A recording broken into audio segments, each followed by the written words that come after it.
Welcome to Trevor McCormack Music Podcast. I'm Chrissy Mack from Radio Northern Beaches, and I couldn't be more excited to kick off this musical journey with you. Joining me is my brother, the legendary Trevor McCormack, known as Mac, a true storyteller and music enthusiast. With each episode, we're peeling back the layers behind the hits, sharing untold stories from artists and exploring what sparks the creativity behind the music that moves us all. Whether you're a die-hard music fan or just love discovering new sounds, this is the place where passion meets storytelling. So, hit the follow button, share this with your fellow music lovers, and leave a review. Your support keeps the vibe alive. Turn up the volume and get ready to be inspired. And let's dive into the world of music together. Let's go. All right, it's time for our Saturday talk with Trevor McCormack, my brother.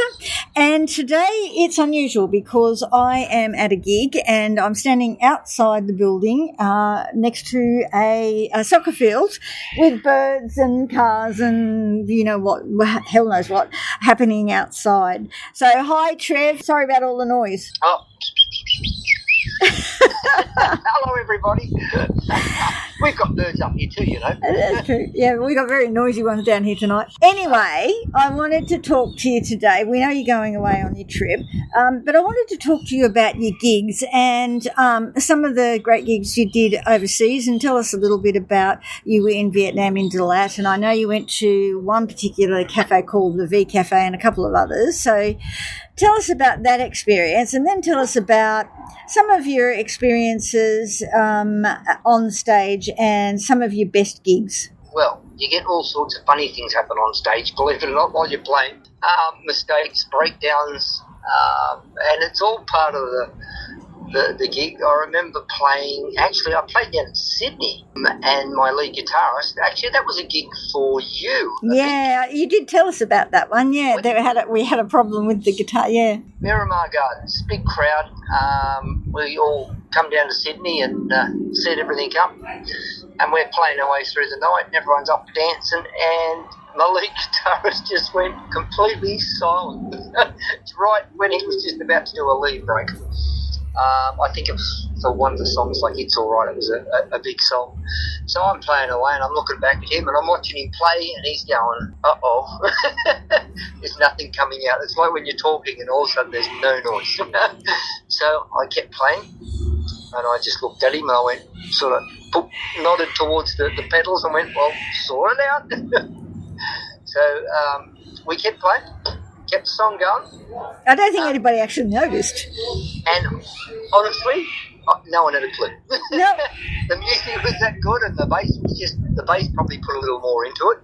I think at the time he just give it all he could give to sort of cover it up a little.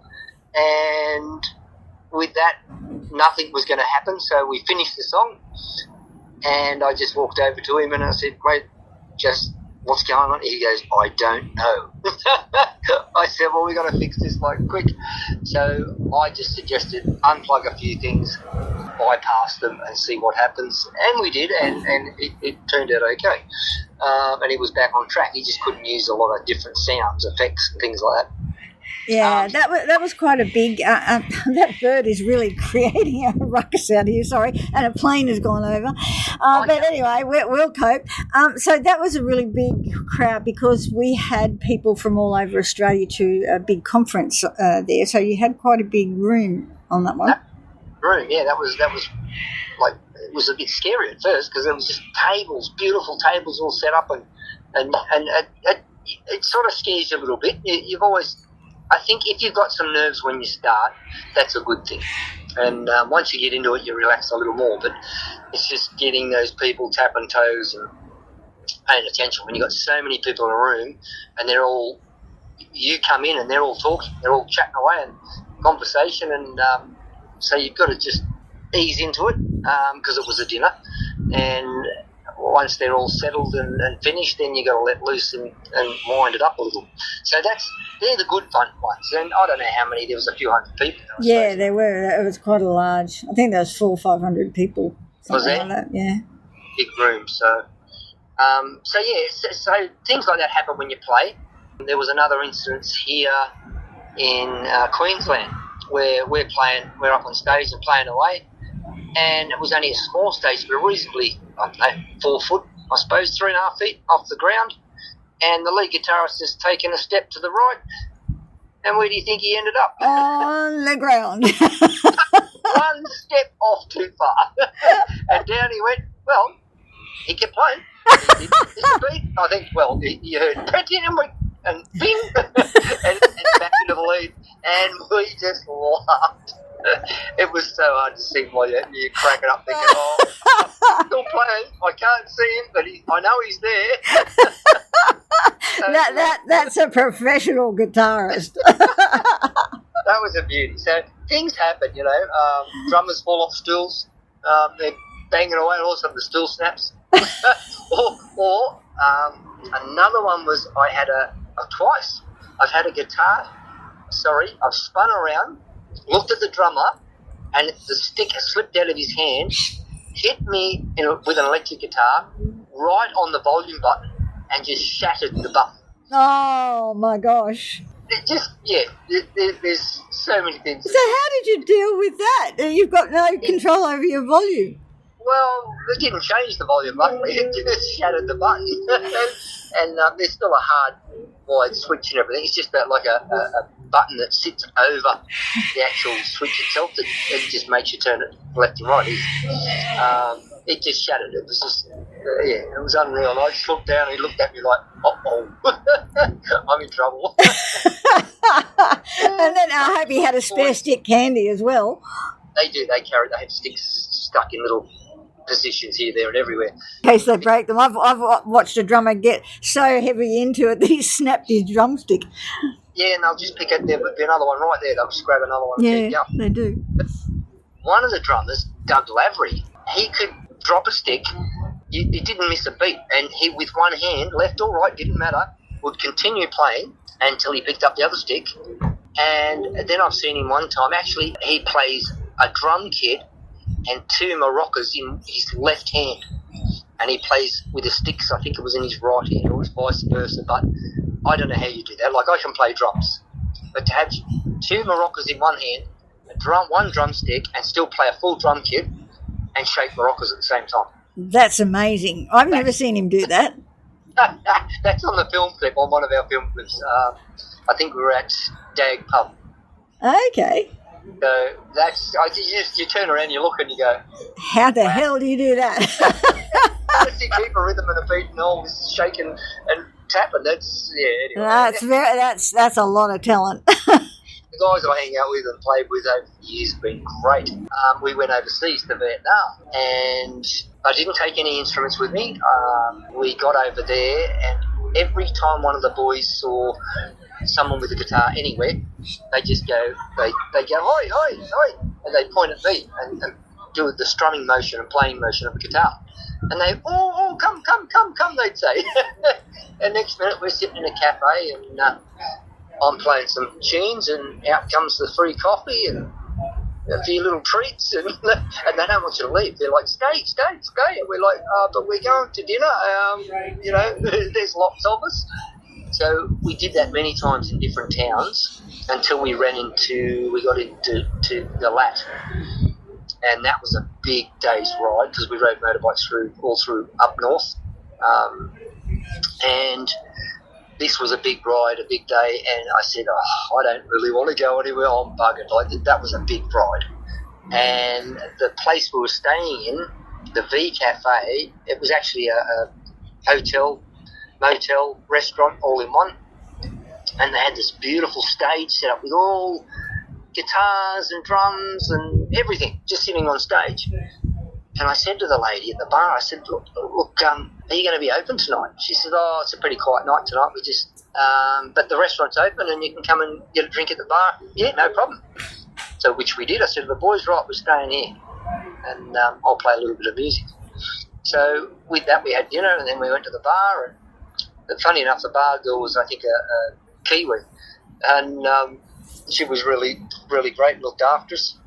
And she said, look, just go grab a guitar. And yeah, I've asked the owner, it's not a problem. I said, great, thank you.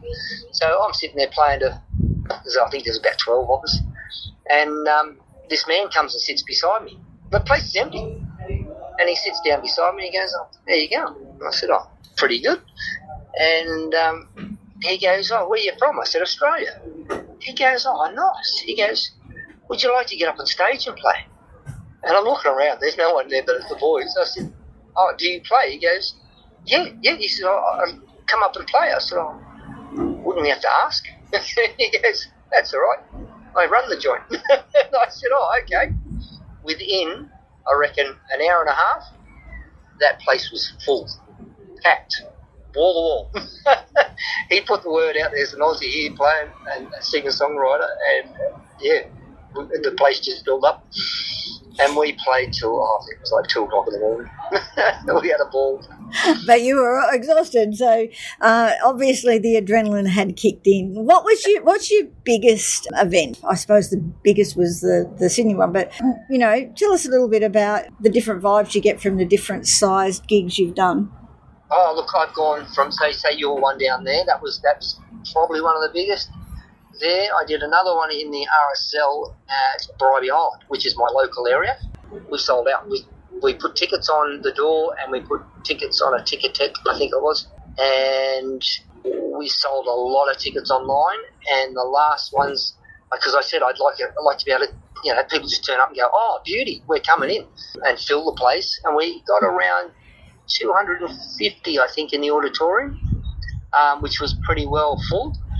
Dance floor packed. Most of the night, the dance floor, they were all up and dancing, and I did mostly all my own songs. And that's unusual because usually people are yelling for covers, but, as I said, your songs are so easy to remember and get into. Yeah, well, that was the idea. I said, look, we advertised it as a singer-songwriter, original music. Come down and see Trev's songs, the ones you've heard, and some of the new ones, and come and have a good time. We've got a bar. We opened the bar in there for them and packed the place out. And that went down pretty well. That was in the earlier days too, when I think I'd only... probably the album was only a few years old after that. We did that gig there. And, just amazing. And people just loved it. And funny enough, I actually had a smashed kneecap when I did that gig. I smashed it. Oh, I remember that. Tell the listeners how you did that. Oh, well, I'm a pretty fit bloke and I can jump a 6-foot fence and sort of just run up and grab the top of it and over I go. And I did this one day to jump out the back to get over the back fence to grab something, and silly me, hooked up a shoelace, didn't I? One nail sticking out on that fence, hit the nail, stopped me in midair, so now I'm laying left to right, vertical with the ground, and come straight down, bang, flat on my belly. And I must have had one knee in front of the other, and boom, and blew it apart. Ah, painful. I remember you were in a lot of pain. Apologies for the motorbike that just went past. You were in a lot of pain, I remember, and it took quite a while for that to heal. But I've got a photo of you up on stage, or one of the videos with you up on stage with the leg strap on, the knee strap on, and you were playing away. Yep, they strapped me up, they sat me on a stool. It was just the right height and sort of looked like I was standing. So I had something to lean on. And, I was in so much pain. That was the hardest gig. But they all couldn't believe it. I said, the show must go on. The doctor said, look, we need to get this operated on. But I said, I've got a show in a few days, and I've got, I think, 200 tickets at that time sold.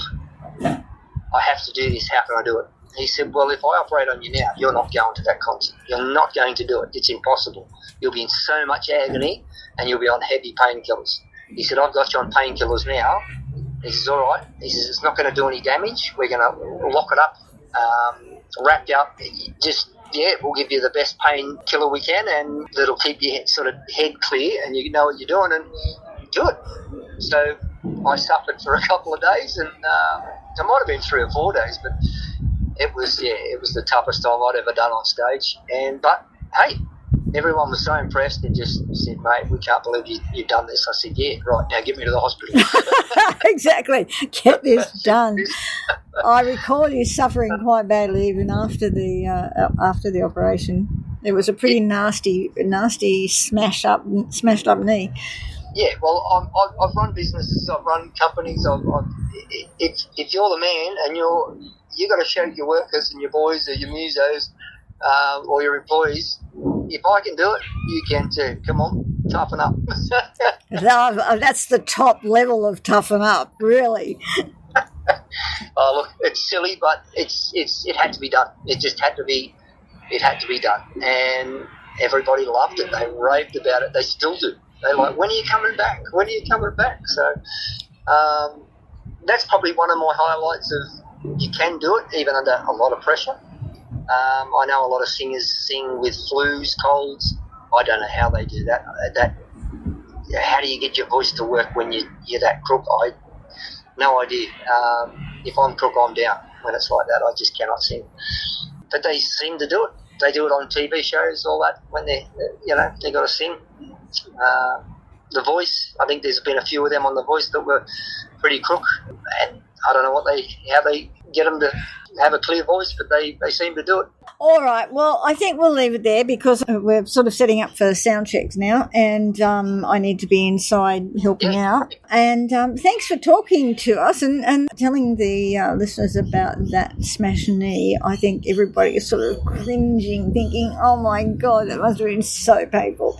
But I'll catch up with you next week and just before you go away. Yes, that'll be good, and I'll try and see if I got Pete. Pete's the one coming with me. He's a great guitarist and bass player, so we're going to do some music overseas as well. So, yeah, we're looking forward to that.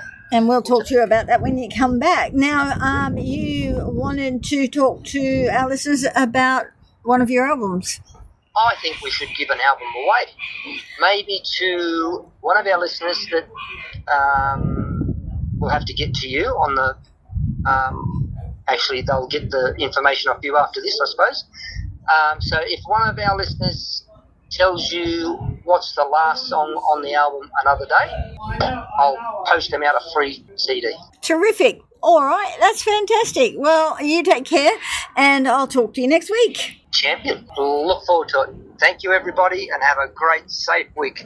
Now, if you would like to win a copy of Another Day, which is Trevor's album, the CD, then you need to go to trevormccormack.com.au and fill in the contest form, and we'll let you know who the winner is next week. Now, don't forget to check out Trevor McCormack's YouTube for Trevor's latest music video, which is going off. So don't forget to have a listen. And you can also go to Trevor McCormack Music for any podcasts that you might have missed. So don't forget to follow and share.